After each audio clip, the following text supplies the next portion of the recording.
Okay, good evening, Mas Arfa.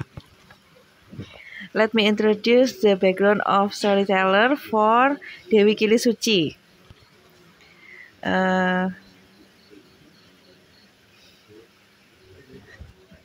His name is Renlan Arvanestu Megantara, and you can call him Arfa.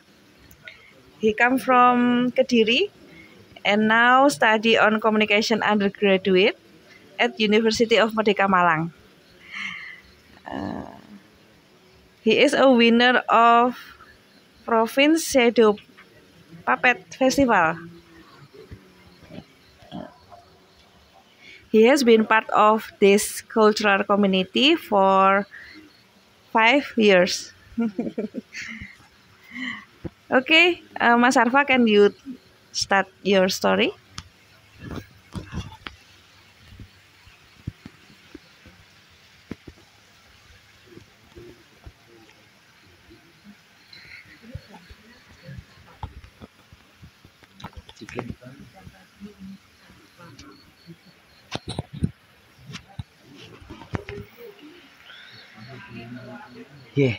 Kilisuci, Dewi Kilisuci,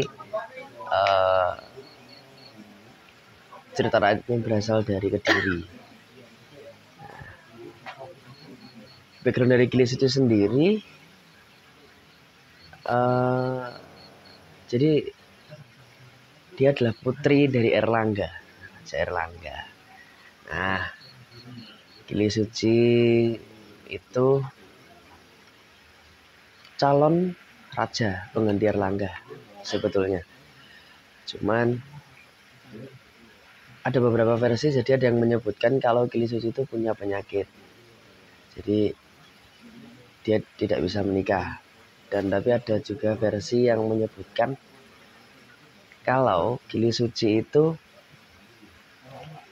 tidak mau menikah karena kemauannya sendiri. Gitu. Nah, jadi dia tidak jadi raja, dia memilih untuk mengundurkan diri dari pangkatnya. Lalu tapi tetap ada yang ingin melamar dia, yang bernama Mahesasura. Dia sebuah ksatria, cuman berkepala banteng atau sapi. Nah, mengetahui wujudnya yang agak aneh, Kilisuci ragu untuk menerima lamaran dari Mahesasura. Cuman dia memikirkan, karena Mahesasura seorang satria yang sakti, dia timbul khawatir kalau dia menolak cinta dari Mahesasura, menolak lamaran dari Mahesasura, ntar apa yang akan terjadi di Kediri dan terjadi pada rakyatnya. Gitu. Nah, karena timbul kekhawatiran itu, Dewi Kilisuci menerima lamaran tersebut, namun dengan persyaratan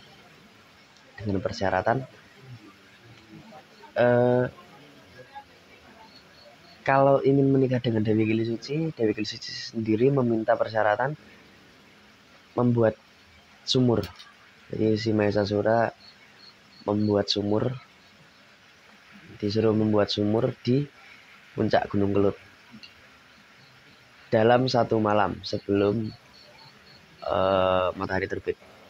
Nah, ketika Mahesasura mengetahui persyaratan tersebut, segeralah Mahesasura naik ke Gunung Kelut dan mulai membuat sumur itu tadi.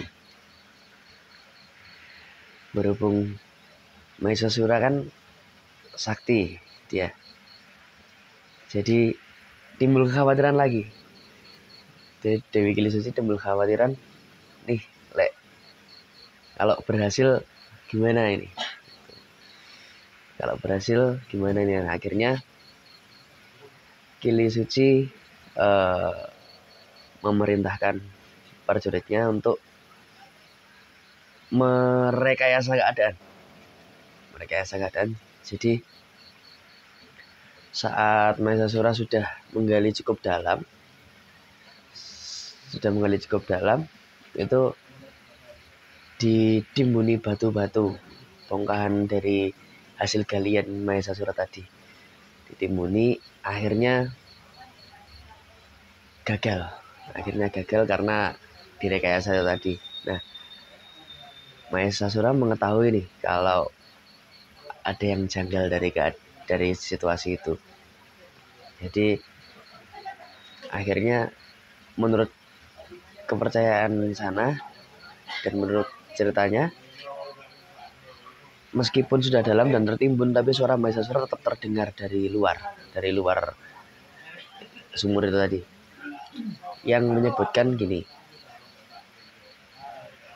so yen ono jaman sok bakale Kediri dadi kali, Blitar dadi latar, lan Tulungagung dadi kedung. Itu karena amarahnya si Mahesasura itu tadi. Nah, berhubung Dewi Kili Suci merasa merugikan masyarakatnya di sana, merugikan rakyatnya di sana yang mungkin efeknya tidak setahun 2 tahun, cuman efeknya bisa puluhan atau ratusan tahun ke depan. Nah, jadi Dewi Kili Suci memutuskan untuk dia bertapa di Goa Selong Mangleng, yang Goa Selong Mangleng itu titiknya di Kediri, daerah Kediri. Itu Goa Selong Mangleng dengan harapan kalau istilahnya dari orang sana itu nolak balak. Jadi istilahnya nolak perkataan dan amarahnya si Mahesasura itu tadi. Cuman tetap sampai saat ini pun ketika misalnya Gunung Kelut meletus, beberapa warga di sana mempercayai kalau itu adalah sebuah wujud amarah dari si Mahesasura. Itu. Nah, dan ada satu versi lagi yang menyebutkan Dewi Kili Suci itu membangun seperti candi yang lokasinya di Gunung Pegat. Nah, Gunung Pegat sendiri itu belum diketahui secara pasti karena Jawa Timur insya Allah memiliki daerah situ insya Allah memiliki 3. Di Blitar itu ada, terus di Tulungagung ada, dan satu lagi itu saya lupa, cuman di daerah situ. Nah, cuman yang sering dikatakan orang-orang itu di Gunung Pegat Blitar. Jadi beberapa rakyat di sana dulu ketika Kelut meletus, mereka sering mengungsi ke Gunung Pegat karena dipercaya itu tempat yang ada tolak balak dari si Kili Suci itu tadi. Begitu ceritanya. Thank you so much. Now I would like to ask you 4 questions, and I will start with about the folktale first. And do the stories of this Dewi Kili Suci originally come from this region? Menapa cerita Dewi Kili Suci menika asli saking daerah mriku? Nggih, kalau cerita Dewi Kili Suci insya Allah asli dari warga-warga yang berada di situ, dari cerita rakyat yang di situ, yang berada di daerah Selong Mangleng, Kediri, Blitar, dan Tulungagung dan sekitarnya. Itu. Okay. Next is, when is this folklore told? Kapan ceritae? Kapan kinten-kinten cerita niku wonten? Cerita Dewi Kili Suci itu bermula zaman Panji, jadi insya Allah abad ke-14, sekitar segituan. Okay, next is where's the location of the narrative? Please describe the location. Menapa wonten papan petilasan menani cerita niku? Nggih, kalau papan petilasan ada. Jadi di Goa Selong Mangleng itu, di situ juga ada istilahnya bukti-bukti cerita rakyat gitu. Yang di sana sendiri bentuknya ada yang berwujud relief. Jadi di Goa Selong Mangleng itu, jadi Selong Mangleng itu goa tempat bertapa Dewi Gili Suci. Nah, di situ pun juga ada relief itu terperhatikan ada seorang putri yang sedang bertapa gitu, dan juga ada yang mengatakan kalau di Gunung Pekat tadi juga ada candinya gitu. Okay, thank you. Now is about the people. What language do people usually use this village? Menani tiang-tiang mriku basa napa mawon ingkang dipun ginakaken teng mriku? Ya, kalau orang-orang daerah situ ya bahasa Jawa, cuman agak campur ya, jadi agak Jawa Timur tapi logatnya masih ngikut Jawa Tengah. Terus kan juga orang-orang daerah Kediri, Tulungagungan yang sampai sekarang itu ciri khasnya yang kayak gitu itu. Okay. Now what is the kinship system in this village? Pripun sistem paseduluranipun wonten ing daerah mriku? Kalau pasedulurannya saya rasa gini, kalau daerah situ kan sekarang Goa Selong Mangleng sendiri juga itu sudah berada di tengah kota ya. Jadi sudah banyak orang dari luar kota yang merantau ke sana. Bahkan Goa Selong Mangleng pun sekarang yang mengelola itu insya Allah dari BPJB, dari Kebudayaan Cagar Alam itu, Cagar Budaya itu. Nah, kalau orang-orang yang asli situ sudah jarang sekali, jadi sudah banyak orang rantauan gitu. Okay, and are there any other tradition or customs that people usually do in this village? If yes, what are they? Napa wonten tradisi utawi kebiasaan ingkang dipun lestarekaken wonten ing daerah mriku, menawi wonten niku napa mawon? Yeah, kalau tradisi yang dilakukan kalau sekarang kok kayaknya sudah jarang, karena kan juga itu tadi sudah banyak orang pendatang. Nah, kalau dulu menurut ceritanya kayak dia itu kayak ngelarung sajen-sajen gitu itu. Jadi kalau tradisinya ya begitu, jadi kayak melarung buat tolak bala itu tadi lah. Terus tradisinya juga kalau misalnya gunung kelut meletus, segera naik ke Gunung Pegat dan berdoa di sana gitu. And then what are the religious activities in this village? Kegiatan keagamaan apa mawon ingkang wonten teng mriku? Oke, kalau kegiatan keagamaan di sana di Goa Selong Mangleng pun sudah jarang ya, karena di sana sekarang sudah menjadi tempat wisata juga di Goa Selong Mangleng. Cuman mungkin ada beberapa orang dan nggak banyak itu masih sering melakukan seperti meditasi atau yang disebut semedi lah di sana. Cuman sudah sangat jarang sekali. And is there any formal school in this village? If it is not available, where are the school locations?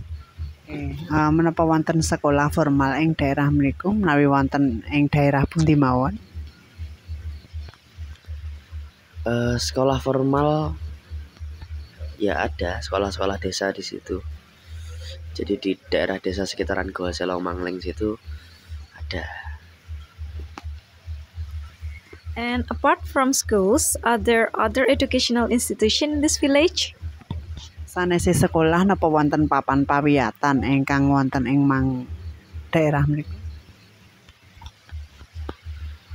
Oke, harusnya masih ada sih, seperti mungkin kayak sanggar-sanggar gitu ya. Sanggar-sanggar gitu harusnya masih ada di Kediri, karena meskipun Kediri banyak orang pendatangnya, cuman Kediri juga banyak orang yang masih peduli dengan hal-hal cagar budaya seperti itu. And do all the children in this village go to school? Napa sedaya lare teng mriku sekolah? Kalau di Kediri, insya Allah semuanya masih sekolah. And what are the professions of the males in this village? Napa pedamelanipun tiang jaler wonten mriku?